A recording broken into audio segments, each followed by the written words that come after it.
Off top, horned lizards can shoot blood from their eyeballs in order to defend themselves. Play the music. This is the Domonique Foxworth Show.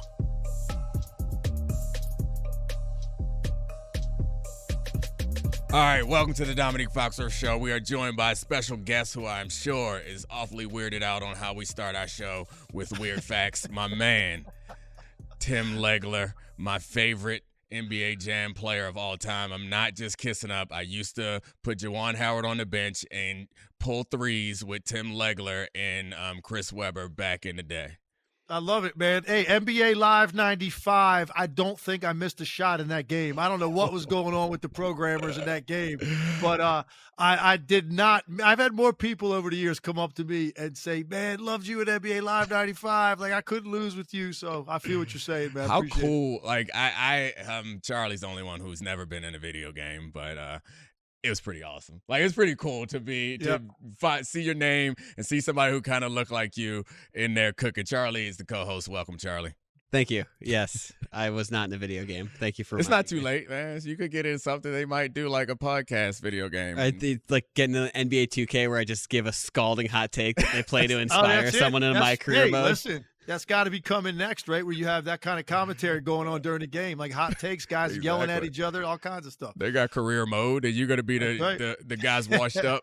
We'll workshop this. I'll say something inflammatory enough to end up in a game. No, I like it. I like it. All right, well, not until that happens, we got these games to focus on, Charlie, and we got the guy who was right about everything, just about everything, when we were all spun up into a bunch of different hype machines. Our man Tim Legler was telling us, hey, you know what? Luka is still the best player around in the playoffs, and we were reminded by that in the most recent round. So, Charlie, what do you want to start with? So I want to start, Tim, with something that you said before the series that, you thought the Timberwolves should be the favorites to win it all because they had earned it by dethroning the Nuggets, but that you thought the Mavs will win this series. Yeah. So you're grinding tape. You're looking at this matchup. What made you think that before, we saw game one? Here's what the main basis for that was. First, I'll give a blanket statement, which is that Dallas's defense had to be close to on par with Minnesota's. And if that wasn't the case, I probably wouldn't have made that statement that I think they're going to win the series. That is the case, that they're not quite on that level, but they're awfully close. So that's going to give them a chance in most games. But really, it came down to this. Luka and who is going to be guarding him individually in this series. And what I've said all along about Luka is he isn't fazed or affected by length and athleticism and quickness. That stuff does not bother him. You won't speed him up to any significant degree. He does react to strength, brute force, because he wants to hit you with these shoulders and get you on his hip and then keep you there as he's coming down the lane real slowly and probing before he either scores or throws one of those lobs. So his size, how wide his shoulders is, how wide his base, how strong he is with his forearms and the nudges that he hits you with. When he was doing that to Lou Dort in the last round, Lou Dort doesn't give ground. So that became a wrestling match. That wore Luka out. So he wasn't really that fresh in the fourth quarter, and he just wasn't as effective in general in creating space from him. When I looked at this series, I said, this is going to be Jaden McDaniels, this is going to be Nickeil Alexander-Walker, and this is going to be Anthony Edwards. Those three guys primarily, a little bit of Kyle Anderson. They're going to get Luka. Luka won't be affected by the quickness and length that we saw in the last series that really bothered Denver. This is a totally different animal. So Luka is going to be in a place where he's very comfortable the entire series, unless you start blitzing him and trapping him. And then you got to deal with Kyrie and you got to deal with the 3-point shooting. Now, they played Luka straight up a lot last night. And as a result, he dominated as a scorer, 15 points in the fourth quarter. He's going to be able to do that as long as they play him that way. Now, Dallas only made 6 threes. And guess what? They didn't need it because Kyrie and Luka were operating to that extent. And it really is more to me about Luka. These guys are just not going to really dramatically change what he's looking at, what he's seeing, his efficiency. He looked good last night. He looked fresh. The leg looked a little bit better. He wasn't limping around at any point. But most importantly, when it came time to make shots in the fourth quarter, he had his legs under him because he was not in a 15-round heavyweight fight with one guy, battling him like he was Lou Dort in the last round. And that's really what the basis for this was. Luka is going to be in a real comfy place. And I don't see Minnesota changing that very much, short of trapping him consistently and then seeing if he can beat you with his passing. Obviously, this is a series between two teams, but oftentimes we pit the two marquee names against each other. So it's Luka and it's Anthony Edwards. I heard all the things that you said about Luka and why he's such a problem and why they can't pose a problem for him. It seems like in the past couple of games, Game 7 and Game 1, Anthony Edwards has been stifled. What is he missing when you compare him to Luka? What is he missing to get him to that next level of superstardom? Because a lot of us were already getting ready to anoint him and crown him as king of the NBA because how impressive his team was and he was in that last series. But it's clear that there's something left for him to add to his game. What is it? No question about it, and that's a great question. So here's the thing that the next level for him is now his ability to be playing full speed, playing to his strengths, getting in gaps, using that explosive athletic ability to take off, put pressure on people in the paint. But when that is not there, once you've started to go down that road, what is the way that he is now going to be able to beat you if you commit the backline defender? Can he throw that pass on the move as a pocket pass, as a lob, when he's drawn guys because he's coming at you full speed? Because right now, I think if he gets downhill full speed, he's going all the way in to finish the play himself. He's added a little bit of a mid-range, but Dallas is not going to give him that shot in this series because they're going to have 5 guys around the paint area at all times. So the mid-range pull-up is going to be a more difficult shot for him to get. So if he doesn't feel like he can turn on the accelerator and get into those gaps and go make plays, what's left for him? 12 3-point shots out of 16 attempts. That's just a horrible ratio for him. 75% of his shots from the 3-point line, and all of those off the dribble. None of those are catch and shoots. They're not like highly efficient shots. Those are very difficult shots to make. He has to understand that he's got to play faster up the floor to get into the attack before Dallas sets and trust his athletic ability to get into those gaps, take off, and now if they do defend it well with Lively or Gafford or whoever's on that back line, being able to trust somebody to make a play out of that. Or, guys, sometimes it means get the ball up on the backboard knowing it's a tough shot, because when Lively or Gafford go to block it, that leaves Gobert, Towns, Jaden McDaniels on the weak side crashing the boards. It's a big part of why Minnesota beat Denver. And last night, in Game 1 at least, Anthony Edwards didn't even attempt anything like that. He spent the entire game out on the perimeter dribbling around sort of listlessly and then going into these pull-up 3-point shots. He's going to make a few. He's not beating you that way. And more importantly, he's playing exactly the way Dallas wants him to. That's going to be his biggest adjustment, and there's no question in my mind you're going to see a totally different approach out of Anthony Edwards in Game 2. He's going to be in those gaps. He's going to be attacking with his athletic ability and forcing that back line to react to him. The Wolves, as you mentioned, they had 49 3-point attempts in Game 1. Yeah. Do you think that's a result of the fatigue that Ant and Kat were talking about post-game, probably both emotional and physical after the Denver series, or it's more a result of the way that Dallas is a uniquely bad matchup for them and able to pack the paint? Yeah, listen, a couple of things. First of all, Anthony Edwards' sound after the game the other night, I didn't believe any of it except for one thing. So the things I didn't believe, he said we were flat. No, they were not. They came out and scored 33 points in the first quarter. They had all the energy in the building. They hit Dallas with a barrage of 3-pointers at the start of the game. Like, flat only applies to the first quarter, like the first 6 minutes of the game. After that, you don't go flat when you're not flat at the start. You might get complacent with a big lead. That's not quite the same as flat. They were not flat emotionally. He also said, this is all about us. No, it's not. It has a lot to do with Dallas. Has a lot to do with Luka. Has a lot to do with Kyrie. Has a lot to do with their defense. So he kind of dismissed that. Like, this is all on us. Now, and he said they were tired, which surprised me because they played Sunday and then Wednesday. I know Game 7 is an emotional thing, and you spent a lot of energy in the Denver series. You're 22 years old, and you had 2 days off to get ready for this game. I don't know about the fatigue at the start of the game. Now, he could have got tired throughout chasing Kyrie Irving around. And that probably played into it. I'll buy some of that. But the one thing he said flat out that I did believe, he didn't play downhill enough and they took too many threes. To your point, 49 threes. Think about this. The most they'd taken in a game in the playoffs was 40. They did that once. So they took almost 53-point shots. Their leading 3 scorers, Towns, Jaden McDaniels, and Anthony Edwards, took 30 3-point shots between the 3 of them. More than the entire Dallas Mavericks team. And that is a terrible balance, obviously, for a team with athletes and length and penetrators. That's a terrible ratio to see on that stat sheet. That's going to change. Now, here's the thing.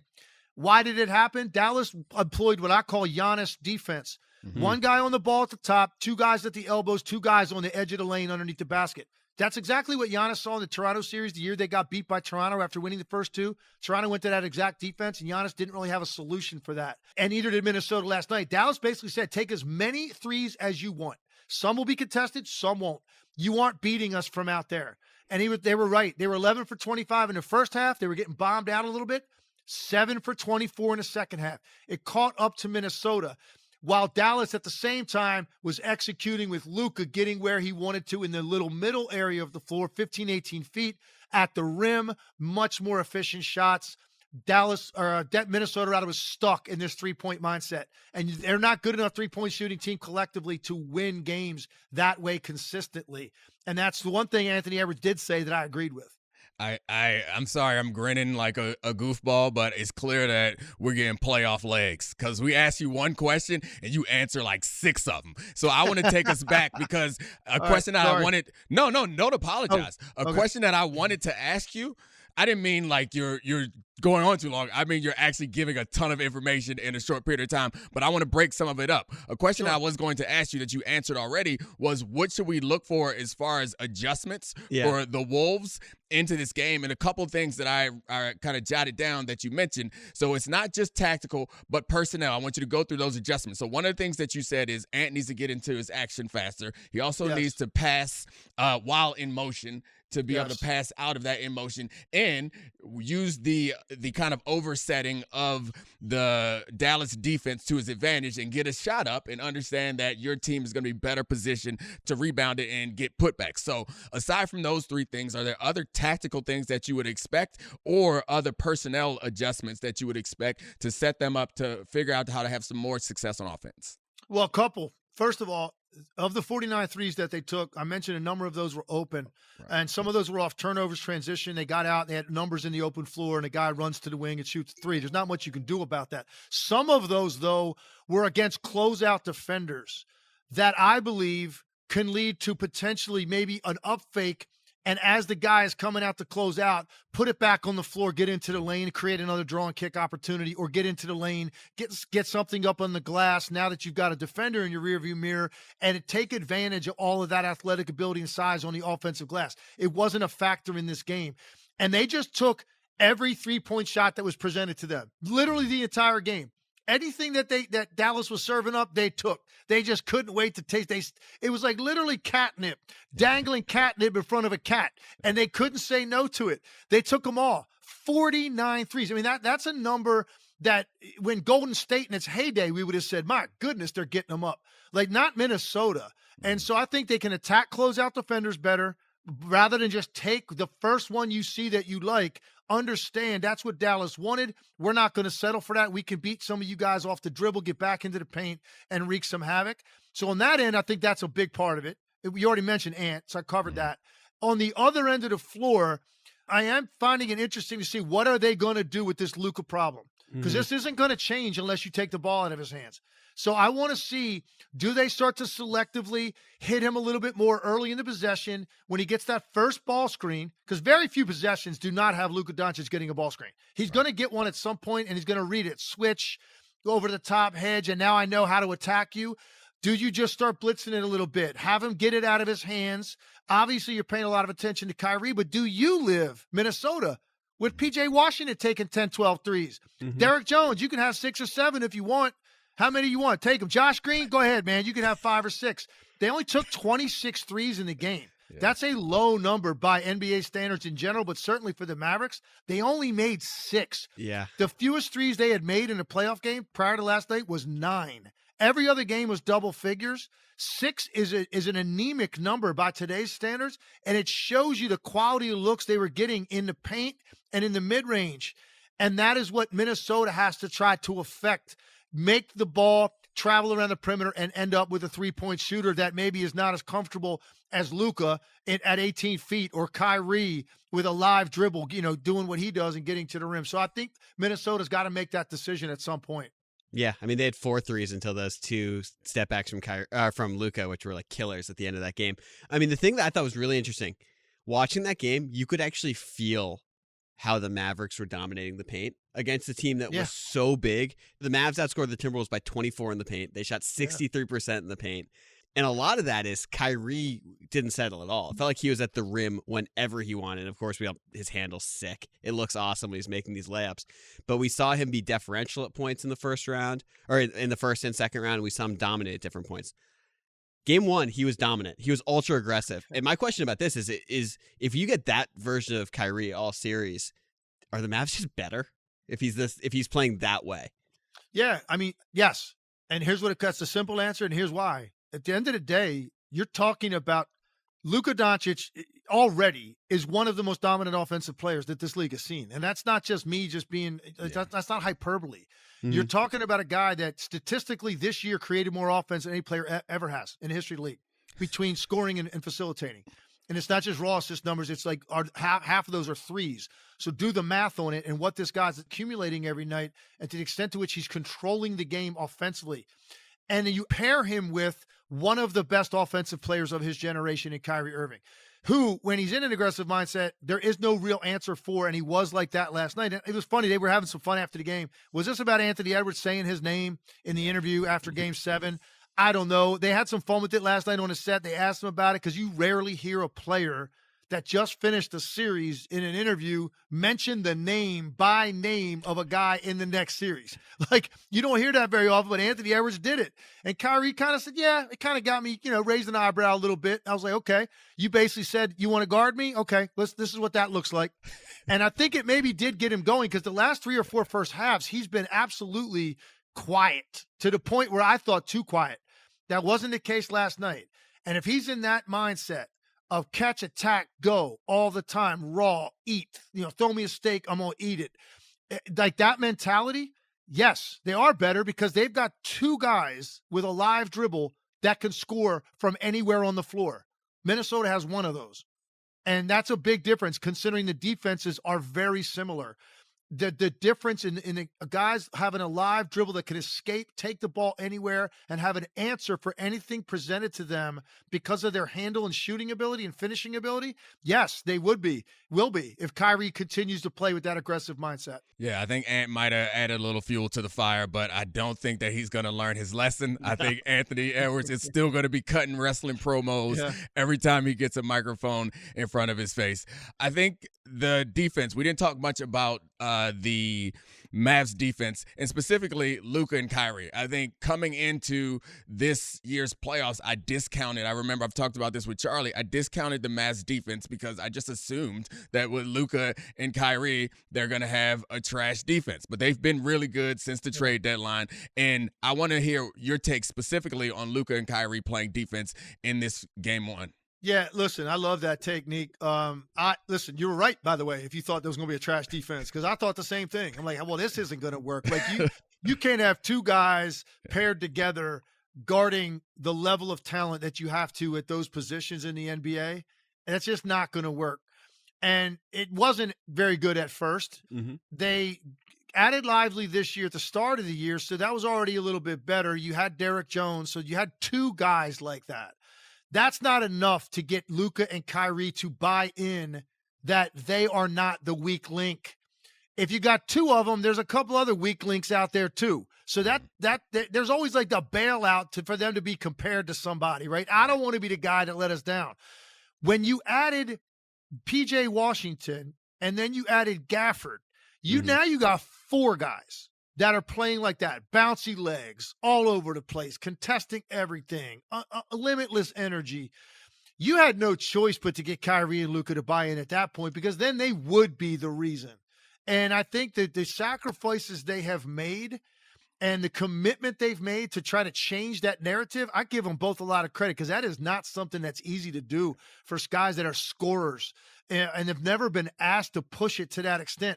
Kyrie, especially with the closeout stuff and the racing from one side of the court to the other to chase a guy off the 3-point line. He never did that kind of stuff before. Diving on loose balls. I've seen him try to take charges on drives. That's not what Kyrie Irving did to this point in his career. He's doing it now, man. It's a breath of fresh air. And then Luka, it's more, at least give me some effort at the point of attack so these aren't blow-by drives all the time. Like, give me something, okay? He's better there. And last night he had a couple times where he cut a guy off twice. I'm like, wow, he really slid his feet. But positionally is where he can really matter because he's so big and strong. He can be a great positional rotation defender. And that's just as important in being a team defender. That's where he's come a long way. So now, add it all up, stars are buying in. You got 4 guys that are running all over the floor, athletic, can do anything that you need to do physically on the court. You've got a special defense. And I don't know if you saw it, but last night on SVP, I think this was the greatest defensive play of Luka Doncic's life that he made last night late in that game when he backpedaled and then jumped and got as high as Rudy Gobert and deflected that lob. Mm-hmm. That was a play with a minute to go. It's a 2-point game. Right. Rudy Gobert catches that and finishes. It's tie. Who knows what happens? Luka, that was incredible to me that he had the wherewithal to make the play, the athletic ability to make the play, and then he ended up actually executing it and making that play. They've come a long way, and as a result, there's no weakness on the floor for them defensively now to go with what they're giving you on the other end, which is like unstoppable offense a lot of nights. It's super interesting because it's like, I think we often think about the star player as the guy who sets the culture for a specific team. And I think it's a credit to Jason Kidd and the Mavs organization for creating an atmosphere where they had to buy in, or where buying in seemed like the only option that you could make, because normally what we do is we just accept it. Like, we're like, all right, this guy scores a lot, he's going to stink on D. Let's figure out how we can compensate for it. But they've done something there that is very different with those 2 guys. And seeing those guys specifically, because we've seen Luka not bought in defensively, and Kyrie, we've obviously seen him not bought in defensively, offensively, psychologically, in many ways, but now he's completely bought in, and that's really one of the big parts of the story this season for the Mavs. I love also just like the way they built the roster and found those guys. Like Derek Lively, number 1 recruit in the country, wasn't that good at Duke, and then you see him in this game in Towns. He's like the bounciest guy in there. He's playing volleyball off the glass. PJ Washington, awesome defender at Kentucky, didn't play a lick of defense in Charlotte for years because those defenses were so bad. And that takes awesome scouting, awesome coaching from kids to be like, no, we can make it work in this system. And then look, Gafford, I was watching Washington early in the year, and let's be fair here, right? There's 30 teams in the league. You're going to watch everybody early, and then you realize there's no reason to watch certain teams anymore. And Washington was kind of in that category. But the one thing that would stand out to me when I would see him later in the year before the trading deadline, and I would watch, for whatever reason, I had to watch Washington, probably because of who they were playing for some reason. And the one guy that stood out to me, 2 guys really on that team, Corey Kispert also, just all effort all the time as a role-playing sort of spot-up 3-point shooter guy. And then there was this dude in the middle, Daniel Gafford, that just no matter what the circumstances was playing so hard. And then he'd watch like Kuzma and Jordan Poole, they'd take turns 6 trips in a row taking shots, and he would never touch the ball, and it didn't matter. He sprinted to the other end of the floor. He's setting screens, rolling to the rim every time, even if he wasn't getting it. And it stood out to me. And it made an impression on me. And that's why the night that happened, and the night of the trading deadline, we did a trading deadline special, and we were wrapping it up. And they're like, hey, any other thoughts? And at that point, they hadn't even talked about Dallas. I said, well, I think we're really missing the boat on Dallas. What they did, adding P.J. Washington and Daniel Gafford, I said, I think this is going to take them to another level. And within a couple of weeks after seeing them, I thought this team could go as far as the conference finals and end up losing to Denver. That's kind of what I was thinking for a long time. If they could avoid Denver, they can go to the conference finals. Adding a guy like that also mattered. And by the way, we haven't even mentioned last night, 19 points and 20 rebounds out of your center position. I mean, sign me up for some of that in the playoffs. That's what those 2 guys, Lively and Gafford, gave you last night, and battled Rudy Gobert and kind of limited his effectiveness the whole game. So really, really smart moves. And I think more importantly, Nick, is a great point. It was like the reverse buy-in. Yeah. Let's establish a team that is so good defensively, so many athletes, that now Luka and Kyrie will be self-conscious about not trying to play as hard as they can. That's defensively. That's crazy. The only thing about that I don't like is that our hometown Washington Wizards are now relegated to like a 1AA school, or a school that's not in a Power 5 football team. And the players just playing, hoping they get a scholarship offer from Alabama at some point. One day we'll have a competitor here in DC. It's like, hey, Nick, it's like I got friends in the college coaching industry, right, in basketball, and like say mid to low major level guys that I know, and they'll be like, oh my God, worst things happen. What? We recruited this kid. He didn't have any other offers. Freshman year, he averaged 16 points a game. Like, what's wrong with that? That's great, man. You found a diamond in the rough. No, it doesn't. It means he thinks he's too good for us now, and he's going to leave. It's so funny, man. You don't want to play better than that level if you're like a low mid-major. And that's kind of what Washington was to a certain extent. And so Gafford's out, and when P.J. Washington leaves Charlotte, had to feel the same way. Mm-hmm. And now all of a sudden they're energized. They're playing for something meaningful.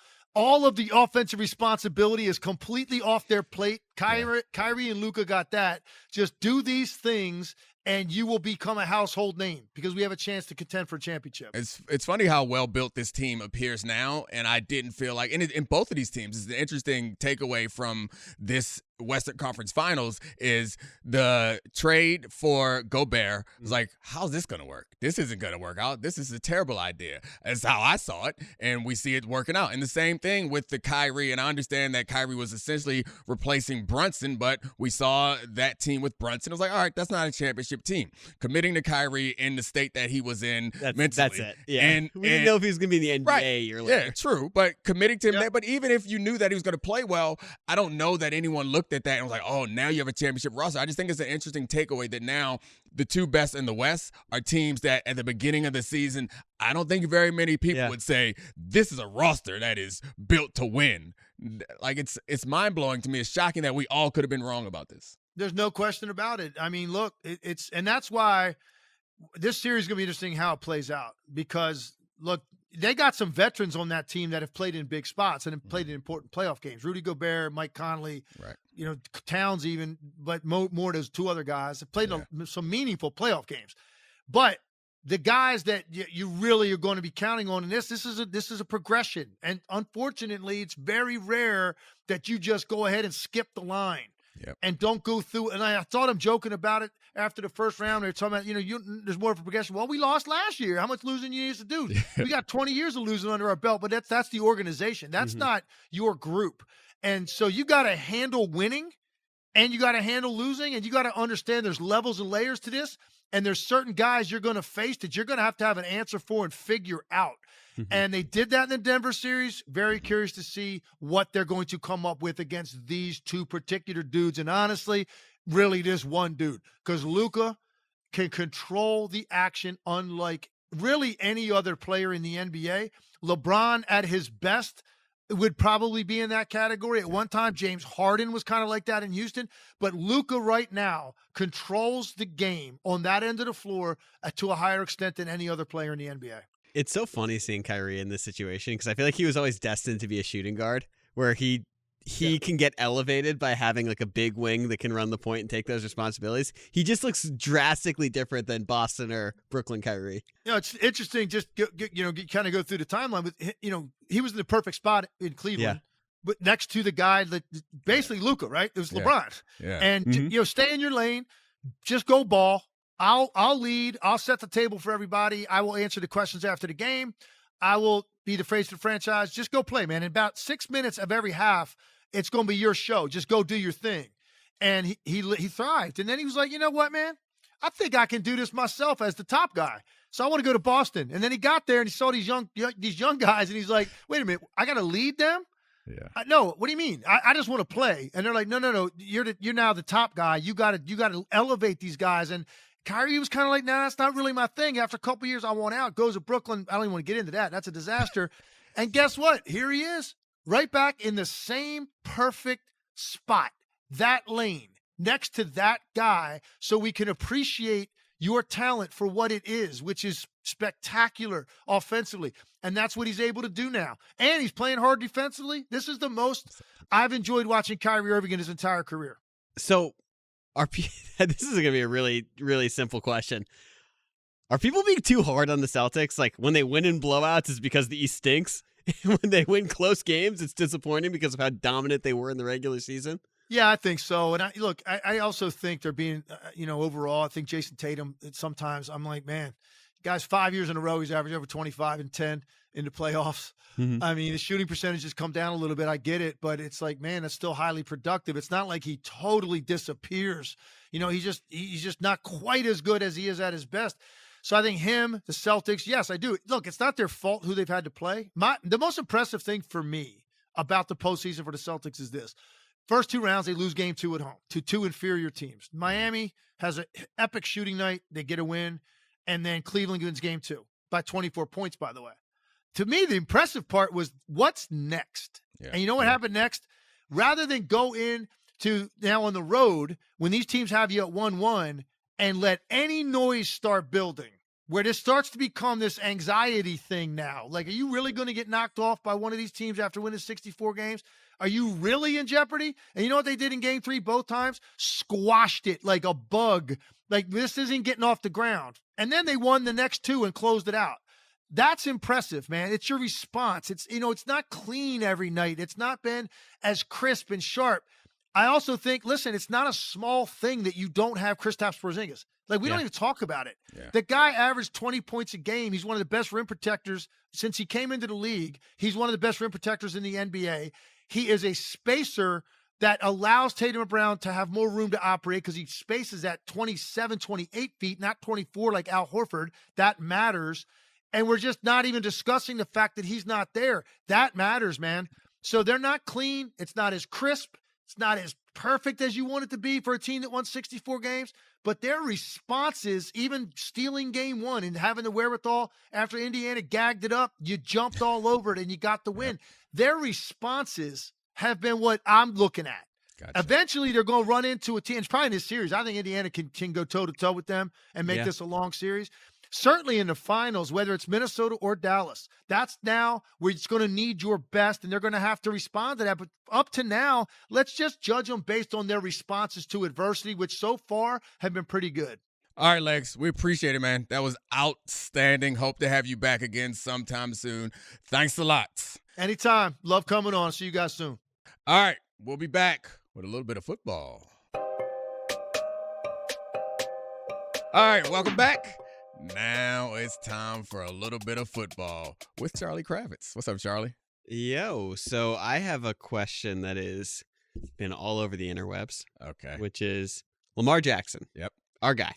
Yes. He has, over the course of his career, bulked up. He was very slight coming out of Louisville, and we thought it was going to be because he's taken so many hits. Last year, he had a few fewer explosive runs, and he's also someone who just doesn't really get hit no matter how much he weighs, which is like one of the most amazing things I've ever seen on an NFL field. He showed up this summer down at 205 pounds. The lightest he's been since I think he was a sophomore at Louisville. He just won the MVP? Does that make sense to you? I was shocked because prior to last season, he had a couple seasons that were shortened by injury. So I thought the muscle buildup was going to be a continued thing because he won the MVP and he didn't miss any games last year and he seemed healthier. But I'm guessing that this is somewhat connected to Derrick Henry. Like I assume that this is all like maybe it was observation by Lamar or observation by somebody else where it's like, look, Lamar cannot be the workhorse that our running game needs and also be the passer that we expect him to be. I'm not sure the benefit. Like, he didn't seem slower, but I guess you're saying the explosive plays weren't there. But that also felt like when I was watching him play, it wasn't about his size that the explosive plays weren't there. Yeah. It was about decision-making why the explosive plays weren't there. He had so many more explosive plays in the past because he would challenge and look like he was trying to get explosive plays. Last year, it seemed when there was contact coming close to him, he wasn't trying to break tackles. He was deciding to go down or go out of bounds. So I'm surprised by it. It didn't seem like it made him slower. If it did, would he go from 4.2 to 4.4? Plenty fast for a quarterback. If it was going to make him healthier or more durable, I thought it was a good thing. So I'm shocked. It doesn't make sense to me. It's so funny. I see it in a couple ways. So Brady continuously lost weight over the course of his career and like prioritized flexibility and mobility. And I do wonder if there's something like that where he's going to enter a different stage of his career where he's going to really try and avoid contact and want to be as like pliable as possible. The other side I think about this is pitchers and quarterbacks. Yeah. They try and get a little bit chubby sometimes because it's called a velo belt, a velocity belt. A little tired. You see Mahomes come into camp with like a little bit of a dough bod because it's like, I don't really care as long as I can sling that thing and take a hit. So I'm just wondering, like, do you think that there was an actual thought, like strategy in this, or he just was like, I feel more comfortable at a certain weight? Well, I mean, even if it's just I feel more comfortable, that is strategy. Yeah. And I think you mentioned before the show about how the flexibility is really important to be able to throw the ball. And I guess I didn't think he got big enough that it impacted the way that he threw. Yeah. And his passing numbers didn't seem too hugely impacted. I'm having a hard time wrapping my mind around how this makes him better or them better, particularly if he is going to be a part of the running attack. I know he's not going to be the main focus of the running attack, but he's going to get hit. And that's even with Patrick Mahomes. We see it's very clear that in the playoffs, in particular, in big situations, quarterbacks have to run. The most successful ones in recent seasons have been ones who find a way to run. He's going to get hit in the playoffs. He's going to get hit sometimes in the regular season. So I was surprised by it. And the fact that it is something, because it was a story last year. Yeah. Him coming in was like, look, we put weight on him. Yeah, look how big he is. Like, we put weight on him. It's going to help him out. So I'm shocked to see that just 1 year later, we're going to go lighter than he even was as a rookie. It's so wild. Speaking of that, Anthony Richardson put on 20 pounds of muscle. What? He didn't need anymore. Seeing him with an extra jacked. He looks like he's wearing pads in OTAs. I mean, there are some numbers. So Lamar had 4 runs of 20-plus yards last season, which were the fewest of his career. My view of that was Lamar decided not to have those runs because Lamar was going down. I guess there was that one in the playoff game where he got caught from behind. On the pass he threw himself. But I was watching that like, man, Lamar, I didn't think he'd get caught. I thought he was going to score when he caught that ball. I did too. I was shocked. So maybe that's a point in other direction is Lamar took that play. It was like, you know what's never going to happen again? I'll get caught from behind even though I'm throwing a pass to myself. So there was an actual, I don't know how accurate. This is something that Pablo should do on his show, which is test how accurate the Amazon stat of how the miles per hour stat is. Because sometimes it just seems like they just throw it up there. But Lamar had 9 runs in his first 3 seasons where he was above 20 miles an hour. I know part of that's getting into the open field so you can fully accelerate. In his last season, 3 seasons, he's had 1 run over 20 miles an hour. So it does seem that guys get into their later 20s, they are slightly less fast. Yeah, there's something there. Did I tell you about the time I was at the airport and a guy told me he used Lamar Jackson to break down racial barriers between us? He's the Boston fan, right? Yeah. I was a Celtics fan, decked out in all Celtics stuff. I was headed to the Super Bowl, and he came over. He had on green shoes, green pants, a Celtics jersey, a Celtics coat, and a Celtics hat. So he walks over, and he knows what he looks like. So he's like, hey, I love your stuff on ESPN, blah, blah. And he knows he has on all this Boston stuff. And then he said, just so you know, and this was right after Lamar had lost to the Chiefs in the AFC Championship game. Just so you know, I wanted Lamar Jackson to win last week. I was like, cool, bro. You're all right with me. I bet you voted for Obama twice, too. I would have voted for him a 3rd time. It's what's funny about the Lamar narrative? He's like the ultimate Rorschach test for how much sports media you digest. Because I have friends who don't watch any of the ESPN stuff or don't have Twitter, and it's like, that guy rules. Yeah. they don't think about anything else. I see his highlights; they're awesome. I did not tell the Celtics fan that Patrick's black too. It's so funny. Just so you know, I was fine. I was fine either way. I'm fine with everything. It's okay. White quarterbacks can play in the Super Bowl too. Oh man. Good times. Airports. Secretly, he's rooting for Brock Purdy in the Super Bowl. Absolutely. So I got one more football question. This is something that had been written about a little bit, which is, so the Vikings are on the verge of giving probably a historic contract to Justin Jefferson, who to this stage in his career, before his injury last year, had been the most statistically dominant wide receiver ever through the start of his career. But we're entering a new point where wide receivers are being paid closer and closer to left tackles and quarterbacks. This is really interesting because we're also entering a world where there are 5, 6, 7 impact guys in every single draft. And it's going to beg the question, is this a bubble for receivers? Do you think teams are going to start evaluating this differently, being like, these guys are more disposable number ones because we can find more of them? It seems like every dominant athlete that could have been a different position now is coming in as a receiver rather than a running back or a whatever. I get where you're coming from. It does seem like, the basic laws of supply and demand should apply at some point if there is, if it's easy to find or easier to find players at that position who can be impact players, then the price for them should go down. But I think there are some players that are like difference makers, and we've had this conversation before. I'm position agnostic when it comes to difference makers. So if you qualify in that difference maker category, it doesn't matter. So like the price is going to go up for guys like that, guys who are special. The question is, can those guys who aren't those special guys but are really good use the other guys to ratchet those? That's where the problems come. Yeah, it's not the Jefferson contract. It's the whoever gets. Yeah, it's paying someone else who is like, it's very NBA and like, I'm the best player on the team, so you give me a max deal. Yeah. And then your team is crippled because it's a guy who's getting paid like he's one of the top 5 guys in the league, but he's eating up that amount of salary cap but not providing that amount of production. I think that's the scary part when you get into a place where you're like, all right, I'm going to pay this guy just because he's our number one doesn't mean he is a number one. And I would say the other thing that's cutting against this being a bubble is there's space for more than one receiver on the field. So we've seen, and maybe it seems like Cincinnati's not going to end up paying both their receivers, but they're going to continue. Teams are going to continue to pay number one receivers and continue to draft potential number one receivers. So if it is a bubble, it's not going to burst anytime soon. It's so funny you brought up the Bengals because the Bengals with Jamar Chase and then the Vikings with Justin Jefferson are sort of the reason why this is a conversation and also why it's hard to pop the bubble because Jamar Chase was a lock. Yeah. We saw him in college as a freshman and we were like, bingo, number one receiver.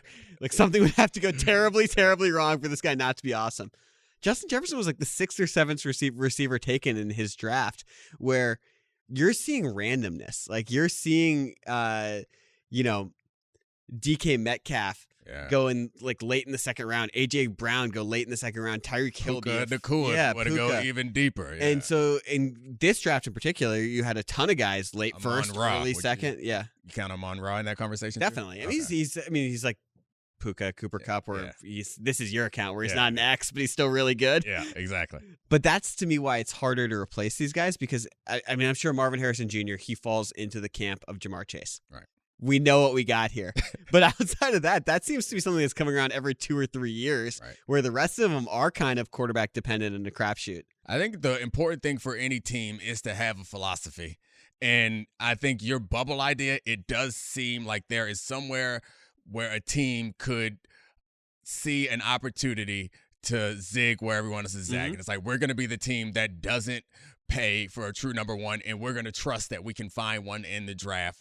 We're going to find several. But what that's going to require is, while you may save money, you're not going to save assets because you're going to have to find them. So you're going to have to keep drafting them, which then impacts other positions, which is why at the end of the day, pay that guy his money if you got one. Well, it's so crazy because it depends so much on the scouting department because I'm going to use the Chiefs as a counterexample here. Okay. Yeah. They're the team that can't find a new receiver. Maybe Xavier Worthy will be that guy. And, or Hollywood. Hollywood. I actually think he's just an upgrade over MVS. He's just been such a better pro. Right.